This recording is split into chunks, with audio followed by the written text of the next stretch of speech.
محمد رسول الله. إن الحمد لله تعالى نحمده ونستعين به ونستغفره ونعوذ بالله من شرور أنفسنا ومن سيئات أعمالنا. من يهده الله فلا مضل له ومن يضلل فلا هادي له. أشهد أن لا إله إلا الله وحده لا شريك له وأشهد أن محمدا عبده ورسوله ثم أما بعد. Të gjitha falenderimet, lavdrimet, adhurimet tona i takojnë vetëm Allahut të mëdhenuar, të falenderojmë dhe vetëm prej tij ndihmë dhe falje kërkojmë.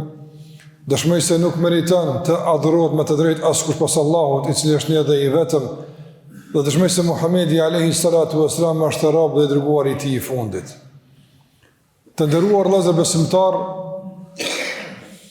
e kemi përmendur në xumën e kaluar se tema e imanit është tema kryesore e Kur'anit, është tema kryesore e Islamit dhe është tema kryesore e çdo besimtari. Çështjet e besimit, çështjet e imanit janë ato që besimtari ka me prioritet, nga se në bazë të këtij besimi gjykohet edhe për të nesër ditën e gjykimit. Në bazë të besimit vlerësohet edhe jeta e tij. Suksesi vlerësohet me bazën e besimit. Roli i njeriut në këtë dunja vlerësohet me bazën e besimit. Realizimi i qëllimit për cilin Allah na ka krijuar realisht matet me bazën e besimit. E shumë të tjera çështje me rëndësi në jetën tonë. Prandaj prania e imanit në Kur'an është prani shumë e ngjeshur, shumë e shpeshtë. Dhe këtë duhet të bartim jetën tonë përditshme. Andaj, a është imani i pranishëm në jetën tonë vazhdimisht? Dikush mund të thotë, na jena besimtar vazhdimisht. Nuk po flas në kuptim të imanit si deklarim, si pranim, por po flas për imanin si kuptim dhe funksionim. A është imani funksional në jetën tonë përditshme? Çka nuk kupton të jetë imani funksional? Ne kemi thënë të nderuar vëllezër se Muhamedi sallallahu alaihi wasallam e ka sjell shembullin e imanit si shembull një trungu që ka deg, e i ka përmend degët dhe ka folur se është dega më e rëndësishme, më e larta, më e vlefshmeja. Ka përmendur pastaj edhe ato më të ultën, e na ka folur për trungun e për rënjët, për gjitha ato që duhet mbi këtë bazë dhe ne ta ndërtojmë imanin në zemrën tonë. Prandaj çdo trup, çdo dru është funksional kur të rritet. Çdo trup është funksional kur jap fryte, tregon gjallërinë e vet në bazë të fryteve, në bazë të rritjes, në bazë të zgjerimit. Edhe imani është të ndrozur. Imani tregon funksionalitetin e tij, tregon shëndetin e tij mbi bazën e funksioneve në jetën e përditshme. E funksionet e imanit janë shumëta. Mirë po duhet t'i përmeni 3 prej tyre që me të vërtet konsiderojnë janë të domosdoshme dhe janë një udhëzim praktik që mbi bazën e këtyre udhëzimeve ne pastaj e ndërtojmë imanin në zemrën tonë dhe mbi bazën e këtij imani e organizojmë jetën tonë. Imani të ndërvëllëzër është besim në Allahun xhalla xhelaluhu. Dhe pastaj nga ky besim dalin edhe degët e tjera të besimit, sikurse besimi në melajket, në pejgamberët, në librat, ditën e gjykimit, caktimin e Allahu xhallahu ala e kështu me radhë. Andaj çështja e parë dhe më madhore është besimi në Allahu xhallahu ala. Dhe besimi kemi thënë se epiqendra dhe baza e tij është zemra, e pastaj dëshmohet dhe tregohet përmes gjuhës dhe gjymtyrëve. Atë nëse zemra është baza e besimit, çfarë raporti ka zemra me atë që ka besunte? Çfarë raporti ka zemra me Allahun xhallahu ala? Fillimisht imani i mundson zemrës të lidhet me Allahun xhallahu ala, nga se tashmë ndërtohet një lidhje e fuqishme. Sikur se Allahu xhallahu ala tha, faqad istamsaka bil urwati al wuthqa la infisama laha. Ai që ka besuar në Allahun drejt është kap dhe është lidh për një të fuqishme që nuk ka shkputje, nuk ka ndërprerje. Prandaj imani ndërtuar si duhet nënkupton lidhjen e fuqishme të zemrës me Allahun xhallahu xhelalu. Kjo zemër lidhet me Allahun xhallahu xhelalu, lidhje që nuk ka shkputje më.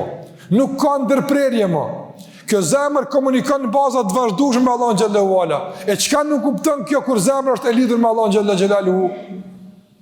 Kjo nuk kupton të ndërvozë shumë çështje në këtë dunjë. Ta kesh zemrën e lidhur me Allahun xhallahu ala është ti marrësh sebepet, ti marrësh masat në këtë dunjë për të përpara, për të fituar, për të shuruar. I merr sebepet, por bindja jote është se ka menduar që Allah e ka caktuar. Bindja jote është se ka menduar që Allahu don. Në sebepet janë çështje anësore dhe çështje të dorës së dytë, në primare dhe esenciale është Allahu çka thot. Primare dhe esenciale është çka Allahu ka vendosur. Ky funksionim i zemrës tregon se imani e mirëmban lidhjen me Allahun xhallahu ala fuqishëm dhe si duhet. Në momentin kur njeriu japet pas sebepeve, pas shkaqeve, në ndërmarrjen e masave jipet i tëri dhe beson se këtu janë të domosdoshme madje vendimtare, atëherë zemra ti është lidhur për sebepin e shkput nga Allahu te barekuhu teala. Nuk ka mundësi zemra me qenë e lidhur në dy vene. Ose është e lidhur me Allahun xhallahu ala, ose është e lidhur me aspektin material edhe dunjon në përgjithësi. Andaj njeriu punon dunjë, angazhohet, ne duhet me punu, me lëviz normal, mirë, po ku është zemra jote në këtë punë? Ku është zemra në këtë angazhim? Ku është zemra në këtë përpjekje? Zemra jote duhet të jetë e lidhur me Allahun xhallahu.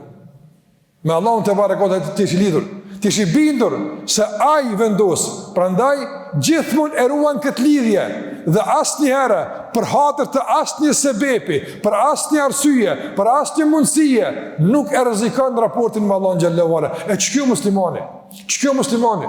E ju ai i cili të ndërozër në përpjekje për të siguruar mjete sa më të mira për realizimin e qëllimeve të tij, në mundësi që i afrohen jipet aq shumë sa që e harron Allahun xhallahu ala. Harron çka thot Zoti, harron që Zoti vendos ai gjykon. Ktu i harron nga se jipet shumë pas sebepeve materiale. Prandaj besimtari është i balancuar në këtë aspekt. Besimtari është i kompletuar, ai ndërmerr masat, përpjeket, mundohet, lodhet, angazhohet, i merr sebepet, mi po zemra e tij asnjëherë nuk shkputet nga Allahu xhallahu ala, nga bindja se Allah është ai që vendos, nga bindja se Allah është ai që gjykon. Prandaj kujdeset në maksimum që të mirëmban raportet me Allahun xhallahu. Sara ka ndodhur të ndërgozur që në përpjekje me i dalë situata të caktuara i kemi dëmtuar raportet me Allahun xhallahu. Në përpjekje për shërim i kemi dëmtuar raport me Allahun. Në përpjekje për pasurim i kemi dëmtuar raport me Allahun xhallahu. Në përpjekje për pozitë caktuar, për autoritet caktuar i kemi dëmtuar raport me Allahun xhallahu. Andaj kjo çast është e gabuar. Besimtari përpjeket, angazhohet me ngrit çdo aspekt, mirë po gjithmonë me prioritet është mirëmbajtje raporte me Allahun xhallahu. Asnjë sen dunja nuk është aq i vlefshëm sa që për të me i dëmtu raport me Allahun xhallahu. Ç'ky është imani? Ç'ky është imani? I cili të mëson realitetin, të mëson me u lidh ku duhet dhe si duhet, gjithmonë. Prandaj ai që lidhet me Allahun xhallahu është i udhëzuar dhe ai ja dal. Allahu xhallahu ala kur flet për caktimin dhe kur flet se gjithçka është dorën e tij, çka thotë? Wa man yu'min billahi yahdi qalba. Ai që me Allahun është lidh, Allahu ka me udhëzu. E udhëzon Allah ka me dal, ka me shku. E udhëzon Allahu xhallahu ala për qëndrimet e duhura, reagimet e duhura e kështu me radhë. Prandaj gjitha këto funksione kaq të begata, kaq të pastra të imanit duhet që të kemi parasysh të ndërrozë. Mirëmbane raportin me Allahun, mbane zemrën të lidhur me Allahun te barekuhu teala. Ibrahim alayhis salam çka tha? Kur foli për Allahun xhallahu ala, tha alladhi yut'imuni wa yasqin. Zoti jam është ai i cili më jep me hongër dhe me pi. Ai më jep. Unë po punoj, po angazhohem, po ai e don, ai e cakton, ai e krijon, ai furnizon. Prandaj zemra me Allahun gjithmonë e lidhur. Tha wa idha maridtu fa huwa yashfin. Edhe kur smurem, ai më shëron. Unë kërkoj ilaçin, ndërsa shërimi është në dorën e tij. Apo shin sa bukur kompleton gjithë mes vete, ti kërkon ilaç, ti kërkon shërim, mirë po me bindjen e vazhdueshme gjithmonë se ai shërim që ti po e kërkon është tek Allahu xhallahu ala. Nëse ai e jep, nuk ka kush e ndal. Nëse ai nuk e jep, nuk ka kush e jep. Kjo është bindja jonë. Mbi këtë bazë e organizimit ton, disponimin ton, emocionet tona, qëndrimet tona e gjitha që ka të bëjë me jetën tonë. Nga shenjat e lidhjes së njeriu me Allahun xhallahu xhelalu është edhe përmendja e shpesht Allahut Azza wa Jall. Ai që e don dikon, ai që është i lidhur vazhdimisht me dikën, vret kjo në gjuhën e tij, e përmend shpesh, flet për të shpesh. Prandaj Allahu xhallahu ala të ndërlozër nuk ka thonë për asnjë gjë çish ka thonë për dhikrin. Wadhkurullaha dhikran kathira. Përmendeni Allahun shumë. Nuk ka thonë falni namaz shumë, nuk ka thonë jepni zakat shumë, për gjitha ka thonë kryne, bëne, zbatane, mirë për mrena, suazëve të caktuara. Ndërsa, kur flet për dhikrin, s'ka limit, s'ka fund, nuk thot as sa herënditje, as kur, as qysh. Përmendni Allahun shpesh, nga se përmendi Allahun shpesh në kupton gjallërin e zemrës dhe lidhjes së fuqishme të robët me Zotin e tij. Prandaj, edhe pas namazit, edhe për namazit, edhe para gjumit, edhe pas gjumit, e kështu me radhë, besimtar dëshmon se zemra e është e lidhur me Allahun xhallahu ala. Edhe kur ti vetmuar, Allahun e përmend, andaj nuk bën mëkatën vetmi. Edhe kur syt e njerëzve nuk e shohin, ai Allahun e përmend, se Allahu më sheh, andaj ruhet e është i kujdesshëm që mos të shkel atje ku nuk duhet, mos të bën atë që nuk duhet. Nga se zemra lidhur me Allahun xhallahu ala ja kujton Allahun në vazhdimsi, në mendjen e tij, në gjuhën e tij dhe në tërë qenin e tij. Pejgamberi sallallahu alaihi wasallam, sikurse Aisha radhiyallahu anha thot, kanë yadhkurullaha fi kulli hini. E përmend Allahun gjithmonë, vazhdimisht. Gjuha e tij është e lagur. Madje një shok i tij erdhi dhe pyet ja Rasulullah, më jap një këshill, o i dërguar i Allahut. Çka tha pejgamberi sallallahu? La yazalu lisanuka ratban bi dhikrillah. Tha le të jetë gjuha jote e lagur në vazhdimsi me përmendjet e Allahut te barekuhu teala. Njëri jes rrugës, rrin vend, kudo që shkon, thot me gjuhën e tij, subhanallah, thot alhamdulillah, thot la ilaha illallah, thot Allahu akbar, thot astaghfirullah, e kështu me radhë. Dhe kjo përcjellet dhe motivohet nga zemra e tij, duke ditë kuptimin e asaj që e thot. Kështu funksionon besimi dhe lidhja me Allahun xhallahu xhelalu. Madje edhe kur begatohet besimtari, mbetet i lidhur me Allahun te barekuhu teala. Kur begatohet, nuk e harron Allahun xhallahu xhelalu, nuk habitet, nuk e rrezikon raportin me Allahun xhallahu ala, por kur begatohet, thot elhamdulillah. Elhamdulillah, Allahu ma ka mundsu, begati Allahut, mirësi Allahu xhallahu ala. Andaj edhe në begati, edhe në vështirësi, edhe në çdo situatë funksionon lidhja me Allahun xhallahu ala, nga se zemra e tij është e lidhur me Allahun xhallahu ala, nuk e harron në çfarë do situata që gjendet, në çfarë do begatie që gjendet, në çfarë do probleme që kanë, ku do që është besimtari, zemra e tij është e lidhur me Allahun xhallahu ala. Prandaj të ndërrozë kërkojmë një zemër të lidhur me Zotin xhallahu ala, jo të lidhur me njerëzit. Jo të lidhur me sebepet, nga se njerëzit vdesin e Allahu është i gjallë, nuk vdes. Njerëzit harrojnë e Allahu nuk harron, Allahu din gjithçka. Njerëzit ignorojnë e mohojnë, ndërsa Allahu nuk e harron asnjëherë mirësinë, është falëndërues në çdo mirësi që e ke bo, pra ai të shpërblen, të ruan, kujdes për ty, kështu që na mbetet të fuqizojmë raportin me Allahun xhallahu xhelalu dhe ta mirëmbajmë këtë raport duke mbajtur zemrën të lidhur në vazhdimsi me Allahun xhallahu xhelalu. Allah na i përmirësoj zemrat tona e na mundsoj që të jenë të gjalla, aktive, që të jenë gjithmonë të lidhura me Allahun te barekuhu teala, lidhje e cila mundson që në këtë dunja çdo sprov, të lashe, madje begati e mirësi ta përjetojmë, kalojmë dhe shfrytëzojmë ashtu sikur është Allahu i kënaqur, dhuruesi begative dhe ai që nesër ka më na marrë në llogaridhënie për tëra që kemi bërë në këtë dunja në veprat mira apo edhe në të liga. Allahu na fal, na përmirësoj gjendjen. Kërkoni falje nga Allahu, nga sa Allahu është falës dhe është mëshirues. Aqulu qawli hadha wa astaghfiru li wa lakum fastaghfiruhu innahu huwal ghafurur rahim.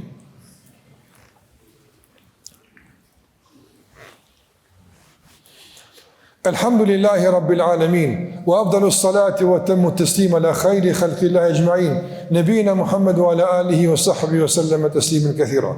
Të ndërruar vëllezër, dëshmit e një zemre të lidhur me Allahun xhallahu ala të shumta. I përmendet disa situata ku dëshmohet se ky njeri është i lidhur me Allahun xhallahu ala. Ky njeri është në raport të mirë me Zotin te barekuhu teala.